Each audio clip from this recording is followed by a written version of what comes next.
পৃথিবীতে এমন এক অদৃশ্য সীমানা রয়েছে যে সীমানা কোনো প্রাণী অতিক্রম করে না। হ্যাঁ, ঠিকই শুনেছেন। ইন্দোনেশিয়ার বালি ও লম্বক দ্বীপের মধ্যবর্তী অঞ্চল ভেদ করে চলে যাওয়া এই সীমানা কোনো প্রাণী অতিক্রম করে না। বিষয়টি ভালোভাবে বোঝা যায় যদি আপনি এই সীমানার দুপাশের প্রাণীগুলোকে দেখেন। বালি ও লম্বক দ্বীপের মধ্যে দূরত্ব মাত্র 35 কিলোমিটার, অথচ স্বল্প জায়গার মধ্যে দিয়ে চলে যাওয়া এই সীমানার এপার ওপার হলেই দেখবেন দুই পাশের প্রাণীদের মধ্যে বিস্তর পার্থক্য। এই অদৃশ্য সীমানার নাম ওয়ালেস লাইন। এই লাইনের একদিকে এশিয়াটিক প্রজাতির প্রাণীর দেখা পাবেন, আর অপরদিকে পাবেন এশিয়া ও অস্ট্রেলীয় মিশ্র প্রজাতির প্রাণী। দুই পাশের স্তন্যপায়ী প্রাণী থেকে শুরু করে পাখিদের জীববৈচিত্র্যে এমন পার্থক্য খেয়াল করেছিলেন ব্রিটিশ প্রকৃতিবিদ আলফ্রেড রাসেল ওয়ালেস। তার নামে এই সীমানার নাম হয়ে যায় ওয়ালেস লাইন। এই সীমানা এমন একটি অঞ্চলে পড়েছে যেখানে সমুদ্রতলে রয়েছে 4টি মেজর টেকটনিক প্লেট এবং সেই সাথে আরো কিছু ছোট মাইক্রোপ্লেট। ফলে কাছাকাছি দ্বীপগুলোর মধ্যে তৈরি হওয়া প্রাণী বৈচিত্র্য মাঝে উৎপত্তি হয়েছে অদৃশ্য সীমানা, যা অতিক্রম করতেও দেখা যায় না সেখানকার প্রাণীদের।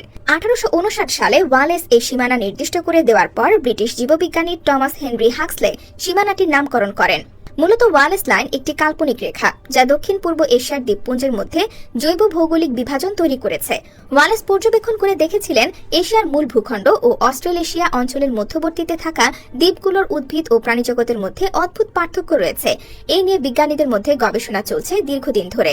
ওয়ালেস লাইন মালয় দ্বীপপুঞ্জের মধ্য দিয়ে বিস্তৃত হয়েছে। বালি ও লম্বক দ্বীপের মধ্যবর্তী অংশ এবং বর্নিও ও সুলাওয়েসি দ্বীপের মধ্যবর্তী এলাকা এই রেখার অন্তর্ভুক্ত। বালি ও লম্বকের মধ্যে প্রায় 35 কিলোমিটার প্রশস্ত একটি সাগর সীমা রয়েছে, যা এই রেখার প্রধান সীমান্ত হিসেবে বিবেচিত। সমুদ্র বিজ্ঞান ও ভূতত্ত্ব অনুসারে এই সীমানাটি অতীতের বড় সড় ভূতাত্ত্বিক পরিবর্তনের কারণে গঠিত হয়েছে। সীমানার পশ্চিম পাশের দ্বীপগুলোতে এশিয়ার প্রাণী বৈচিত্র্য যেমন বাঘ, গন্ডার, হাতি, বানর এবং বিভিন্ন ধরনের বৃক্ষের দেখা মেলে। অন্যদিকে সীমানার পূর্ব পাশে অর্থাৎ অস্ট্রেলেশিয়ান অংশে ক্যাঙ্গারু, কোয়ালা, ইঁদুর জাতীয় প্রাণী এবং ইউক্যালিপটাসের মতো উদ্ভিদ পাওয়া যায়। এই বৈচিত্র্য শুধুমাত্র বিভিন্ন প্রজাতির মধ্যে সীমাবদ্ধ নয়, বরং জীবন ধারণের পদ্ধতি এবং বাস্তুসংস্থানের প্রকৃতিতেও ভিন্নতা দেখা যায়। ওয়ালেস সীমানা রহস্যময় হওয়ার অন্যতম কারণ হল এর প্রাকৃতিক বিভাজনের স্পষ্টতা। পৃথিবীর অধিকাংশ স্থানে এ ধরনের বিভাজন অনেক ধীরে ধীরে ঘটে, কিন্তু ওয়ালেস লাইনে এই বিভাজন অনেক বেশি এবং হঠাৎ করেই চোখে পড়ে। বিজ্ঞানীরা মনে করেন প্রায় 2 মিলিয়ন বছর ধরে চলা প্লাইস্টোসিন বরফ যুগের সময় সমুদ্রপৃষ্ঠের ওঠানামার কারণে এই অঞ্চল পানির নিচে ছিল, যার ফলে বিভিন্ন প্রজাতি এক স্থান থেকে অন্য স্থানে ছড়িয়ে পড়তে পারেনি। সব মিলিয়ে ওয়ালেস লাইনকে জীববৈচিত্র্যের ক্ষেত্রে পৃথিবীর অন্যতম রহস্যময় একটি দিক হিসেবে বিবেচনা করা হয়।